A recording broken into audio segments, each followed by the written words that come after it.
Hello! Ngayon ay ituturo ko sa iyo kung paano nga ba mag-add ng modifiers sa merchant tree. Ang modifiers ay mga add-ons o options na pwedeng piliin ng customer para ma-customize ang product at pwede ring may dagdag na presyo. Sa One Cafe, halimbawa nito ay extra espresso at coffee jelly. Now, gagawa tayo ng modifier at i-assign ito sa classic ice latte. Tara, simulan na natin. So, punta ka sa catalog, then modifiers, new modifier.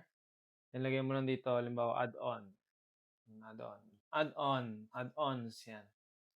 Tapos, single or multiple. Single, isa lang yung pwede mong piliin. Multiple naman, pwedeng yung dalawang modifier sa isang product. So, gawin natin single lang muna. Okay? So, lagyan natin dito, coffee jelly. 10 pesos. Tapos, espresso shot. Yan, 10. Then, save.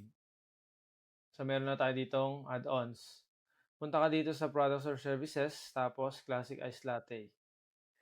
Then, sa baba, meron diyang modifiers, yan, add-ons. Ito yung ginawa natin kanina.